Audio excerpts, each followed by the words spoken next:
भगवान महाकाल की प्राचीन अवंतिका जो नगरी है, माता की जो प्रतिमा है वो बेहद ही दुर्लभ है। हर जगह पे दीपक लगाए जाते हैं, दूध चढ़ता है, प्रसाद बढ़ता है। समुद्र मंथन में से लक्ष्मी जी के साथ ऐरावत गज भी निकला था। ऐसा लगता है जैसे यहाँ पे कुंभ का मेला लग गया हो, इतनी भीड़ रहती है। महालक्ष्मी जी ने विराजमान होकर कुंती को स्थिर लक्ष्मी का वरदान दिया। उस दिन हमें पता चलता है कि उज्जैन इतना हमारा संपन्न है, लोग इतना तैयार होके इतना सुंदर। बिल्कुल दो प्रकार की लक्ष्मी होती है, एक उल्लू वाली और एक गज वाली। महालक्ष्मी जी श्री सूक्त से ज्यादा प्रसन्न होती है, तो शुभ लक्ष्मी जी गज वाली मानी जाती है। सभी लोगों को दीपावली की लाखों लाखों करोड़ों करोड़ों बधाइयाँ। सभी दर्शकों को दीपावली महापर्व की हार्दिक शुभकामनाएं।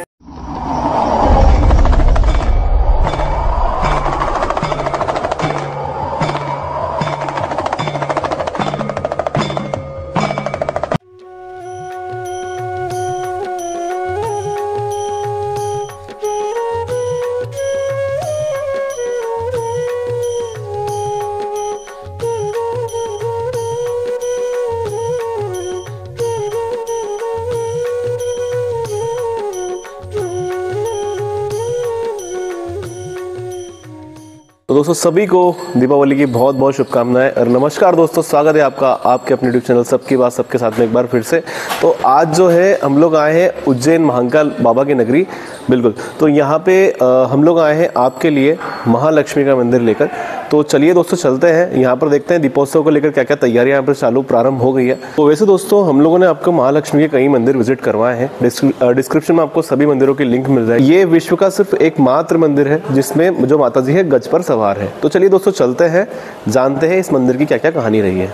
तो दोस्तों हम लोग आ चुके हैं मंदिर प्रांगण के अंदर। पंडित जी से हम लोगों ने परमिशन ली है, तो बहुत ही सुंदर हमको दर्शन हुए हैं माँ के। अब थोड़ा सा आपका परिचय बताएं और ये बताएं कि मंदिर का इतिहास क्या रहा है, मंदिर कितना पुराना रहा है और क्या विशेषता रही है इस मंदिर की। मंदिर की जो विशेषता है, ये भगवान महाकाल की प्राचीन अवंतिका जो नगरी है, यहाँ पर राजा विक्रमादित्य के द्वारा 24 महादेवियों की स्थापना है। जिस प्रकार 84 महादेव यहाँ पर है, उसी प्रकार 24 महादेवियाँ हैं जो कि नगर के विभिन्न स्थानों में स्थापित की गई है। उसी बीच में शहर के मध्य में गजलक्ष्मी के रूप में विक्रमादित्य के आग्रह से माता महालक्ष्मी का विराजमान हुआ है, जो कि उनकी राज्य लक्ष्मी के रूप में मानी गई है। माता की जो प्रतिमा है वो बेहद ही दुर्लभ है। समुद्री ही अनमोल प्राशान की बनी हुई प्रतिमा है, जो कि स्फटिक पत्थर मानते हैं। पुरातत्व विभाग के जानकारों के अनुसार ये प्रतिमा लगभग 2200 साल पुरानी है। और ये जो दिव्य प्रतिमा है, ये श्री सुप्त जो पाठ है महालक्ष्मी जी का, ये उसके ऊपर आधारित प्रतिमा है, जो कि पाठ के महत्व के साथ, मूर्ति की दिव्यता के साथ अलग ही अलौकिक रूप में दर्शन देती है। पंडित, जैसे कि मैं देख पा रहा हूँ कि प्रतिमा में माता जी जो है, ऐसे तो माना जाता है उल्लू उनका वो होता है, उल्लू पे ही माता जी वो करती हैं सवारी। लेकिन मैं पहली बार देख रहा हूँ कि ये शायद कहीं भी विश्व भर में शायद ये एक ही मूर्ति मैं पहले ऐसे देख रहा हूँ जिसमें गज है। इसका क्या वो है? समुद्र मंथन में से लक्ष्मी जी के साथ ऐरावत गज भी निकला था, जो कि राजा इंद्र ने लक्ष्मी जी को भेंट किया था। तो उज्जैन के इस दरबार में, इस माता के मंदिर में माता गज के ऊपर बैठी हुई, जो कि उस गज का नाम है ऐरावत। इस मंदिर की दूसरी कहानी कौरव पांडव के कालीन की भी है, जो कि अज्ञातवास के समय पांडवों की माता कुंती ने इसी स्थान में महालक्ष्मी व्रत किया था। तो अर्जुन के आग्रह से ऐरावत स्वर्ग से उतरा और उसके ऊपर महालक्ष्मी जी ने विराजमान होकर कुंती को स्थिर लक्ष्मी का वरदान दिया। उसी दिन से पारंपरिक यहाँ पर उस व्रत को मनाया जाता है, जो कि श्राद्ध में आता है, और इनके दर्शन शुभ माने जाते हैं। दो प्रकार की लक्ष्मी होती है, एक उल्लू वाली और एक गज वाली। गज वाली स्थिर होकर जाती है, उल्लू वाली जैसे आती वैसे चली जाती है। तो शुभ लक्ष्मी जी गज वाली मानी जाती है। दोस्तों कुछ श्रद्धालु हमारे साथ में जुड़े हैं, तो ये काफी टाइम से इस मंदिर पर आ रहे हैं, तो उनसे जानते हैं उनका परिचय। और मैम आप बताने की कोशिश कीजिएगा, आप क्या क्या चमत्कार यहाँ पर हुए हैं आपके साथ में और कितने टाइम से आप यहाँ पर आ रहे हैं। बिल्कुल, हाँ जी, हम बहुत पुराने श्रद्धालु हैं। यहाँ के पास में ही हमारा घर है। 29 साल मेरी शादी को हो गए हैं, तब से मैं रोज़ का नियम है, सवेरे शाम नियम है मेरा आने का। और यहाँ पे जो भी दर्शनार्थी आते हैं उनकी सभी मनोकामना पूरी होती है। ऐसा कोई भी आज से खाली नहीं गया जिसकी यहाँ पे मनोकामना पूरी नहीं हुई हो। यहाँ पे जो जिस दिन दूध चढ़ता है, हज़ारों लीटरों का जो अभिषेक होता है, उसका भी मतलब इतना सदुपयोग होता है कि उसका भी प्रसाद बनाकर लोगों में बांटा जाता है। ऐसा नहीं कि उसको भी वेस्ट किया जाए, उसका भी प्रसाद बांटा जाता है। और वैसे भी यहाँ पर किसी चीज़ की लालच नहीं है। यहाँ पर जो पंडित जी हैं, जो भाभी हैं, वो इतने अच्छे और इतने संस्कारी हैं कि इन्हें हमें किसी चीज़ की अभी कमी नहीं होने दी। हमें सिर्फ ये बोलते हैं कि हमें इस चीज़ का ये है, आज हमारी ये मनोकामना है, या हमें ये प्रसाद चढ़ाना, वो आगे बढ़ के हमारा सब काम करते हैं, हमें किसी चीज़ की कमी नहीं होने देते। इतने अच्छे भाभी जी और पंडित जी हैं। और रही माँ की बात और विष्णु भगवान जी की, ये तो संसार के सबसे बड़े वो हैं, भगवान है, इनसे तो कोई बात छुपी नहीं है। बाकी जो भी इनके यहाँ पे जो भी झोली लेकर आया है, कभी कोई खाली नहीं गया। दीपावली के शुभ अवसर पर क्या क्या तैयारियां यहाँ पर चालू होने वाली है और आप क्या करने वाले हैं विशेष? विशेष तो ये है कि यहाँ पर श्रृंगार बहुत अच्छा होता है। इतना अच्छा होता है कि हज़ारों क्या लाखों लोगों में यहाँ पे दर्शनार्थी आते हैं। और जितने आते हैं, मतलब सभी की मनोकामना पूरी होती है। दीपक, हर जगह पे दीपक लगाए जाते हैं, दूध चढ़ता है, प्रसाद बढ़ता है। मतलब ऐसा लगता है जैसे यहाँ पे कुंभ का मेला लग गया हो, इतनी भीड़ रहती है। देख के इंसान घबरा जाता है कि ये भीड़ आई कहाँ से, उज्जैन में इतनी भीड़ है। उस दिन हमें पता चलता है कि उज्जैन इतना हमारा संपन्न है, लोग इतना तैयार होके इतना सुंदर बिल्कुल वेशभूषा लेके आते हैं कि हम देख के आंखें हमारी चुंझा जाती है, क्योंकि हमारा जस्ट सामने घर है। हम सामने से देखते रहते हैं कि लोग इतना तैयार होके आते हैं, इतने अच्छे से सुंदर तरीके से कपड़े तैयार होके यहाँ पे आके प्रसाद चढ़ाते हैं, दीपमाला चढ़ाते हैं। और उसके बाद जो उनका वेशभूषा रहती है वो देखते ही बनती है। और ऐसे ही माँ की वेशभूषा, माँ की तो नजरें हटती नहीं है माँ से, तो किसी की भी माँ की तो बार बार बलाए लेने का मन करता है, इतनी सुंदर लगती है माँ। बहुत बहुत शुक्रिया मैम आपकी जानकारी देने के लिए। माता जी आपके सारी मनोकामना पूरी करें। सभी लोगों को दीपावली की लाखों करोड़ों बधाइयाँ। तो पंडित जी, जैसे आप जानते ही हैं कि दीपावली का शुभ अवसर आ चुका है, तो क्या क्या यहाँ पर तैयारियां उसको लेकर हो चुकी है, क्या क्या आयोजन यहाँ पर होने वाले हैं? दीपावली का जो पर्व है वो धनतेरस से 5 दिवसीय पर्व मनाया जाता है। यहाँ पे काफ़ी सालों से सभी भक्त धनतेरस के दिन आते हैं। माता के दरबार से उनको एक सिक्का, पीले चावल आशीर्वाद के रूप में दिए जाते हैं, जो कि वो अपने पास साल भर माता के आशीर्वाद को रखते हैं, जिससे उनका पूरा घर हरा भरा रहे। साथ ही सुबह धनतेरस के दिन सुबह अभिषेक भी होता है, काफ़ी विभिन्न द्रव्यों से अभिषेक होता है। उसके बाद माता का श्रृंगार करते सभी भक्तों को प्रसाद दिया जाता है।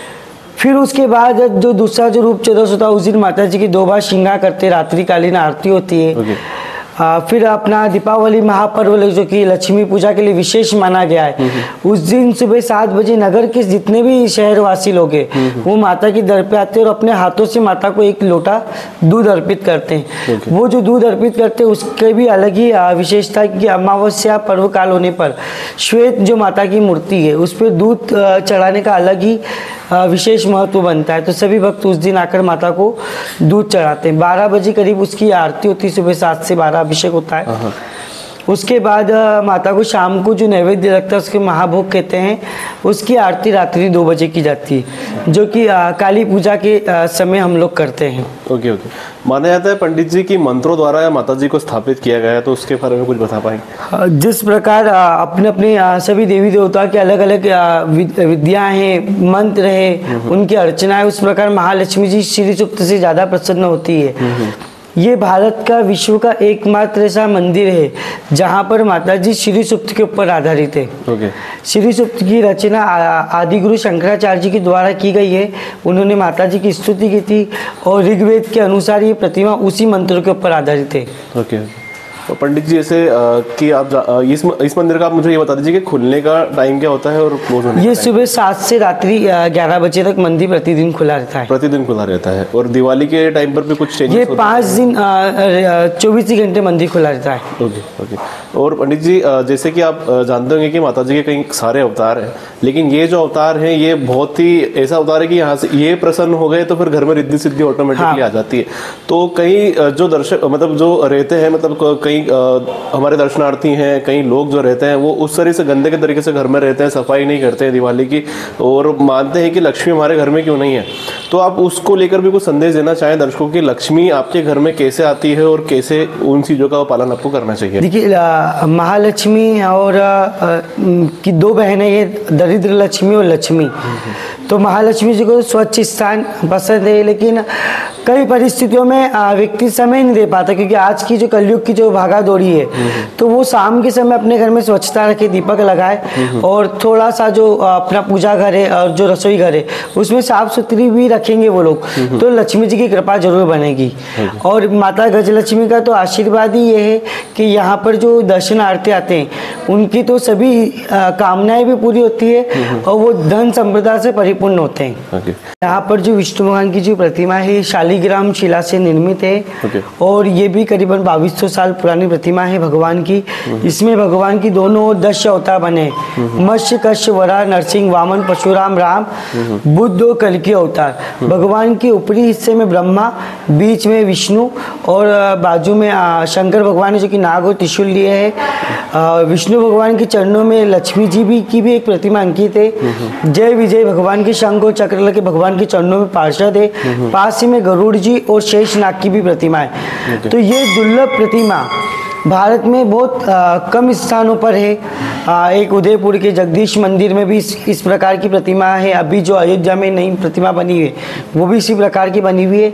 तो ये बेहद ही प्राचीन एक ही पाषाण पे जो शालिग्राम शिला के ऊपर जो निर्मित प्रतिमा है ये भी अपने आप में बहुत दुर्लभ प्रतिमा है।